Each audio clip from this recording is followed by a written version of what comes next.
ইউনূস সাহেব আমাদের আফসোস করে বলছে যে হুজুর কাজ করতে কোনো সুযোগ পাচ্ছি না। ইসলামের পক্ষে একটা বাক্স মানুষ এখন চাইতেছে। আমরা চেষ্টাও করছি যে ইসলামের পক্ষে একটা বাক্স পাঠানো যায় কিনা। আমরা বলবো আপনারা আবার চিন্তা করেন, সরকারকে সুন্দরভাবে কাজ করার সুযোগ করে দেন।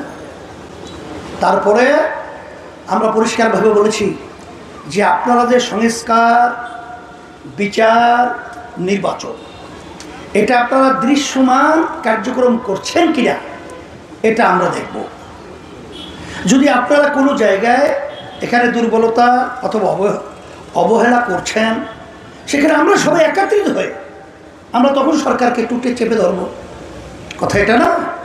আজকে দেখেন, দুঃখের মধ্যে বলতে হয়, আমাদের দুঃখের মধ্যে বলতে হয় যে যখন ইউনূস সাহেব আমাদের আফসোস করে বলছে যে হুজুর কাজ করতে কোনো সুযোগ পাচ্ছি না, সব দিক থেকে অসহযোগিতা, শব্দটা ব্যবহার করেছে দেশি বিদেশি ষড়যন্ত্রের শিকার।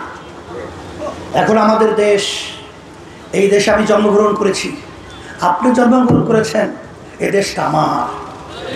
মন চাইলে মগের মূল্য যা মনে করে তা করবেন, এটা বাংলাদেশের মানুষ হতে দেবে না। সেই হিসেবে আমি পরিষ্কারভাবে বলছি যে আমরা সব একাকার হয়ে দেশ গড়ার লক্ষ্যে আমরা সবাই দেশের পক্ষে, ইসলামের পক্ষে, মানবতার পক্ষে থাকব। আমরা সবাই রাজি আছি না? যখন জুলাই 5ই আগস্ট, যখন ছাত্র এবং জনতা যখন মাঠে নেমেছিল তাদের ন্যায্য দাবি আদায়ের লক্ষ্যে, তখন কিন্তু বাংলাদেশে একটাই রাজনৈতিক দল, তাদের ন্যায়ের পক্ষে, অন্যায়ের প্রতিবাদে আমরা ব্যানার নিয়ে রাস্তায় নেমেছিলাম। Hire Google TV, endless color, smart living. অন্য কোনো দল কিন্তু ব্যানার নিয়ে রাস্তায় নামতে পারে নাই।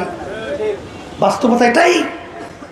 আপনারা দেখেছেন ফ্যাসিস্ট, খুনি গুমি, টাকা পাচারকারীরা ওদের রাজনীতি নিষিদ্ধের ব্যাপারে যখন ডাক দিয়েছিল, তখন ইসলামী আন্দোলন বাংলাদেশ স্বতঃস্ফূর্তভাবে আমরা কিন্তু ব্যানার নিয়ে এই অন্যায়কারীদের প্রতিবাদে এবং বাদ দেওয়ার পক্ষে রাজপথে অবস্থান করেছিল।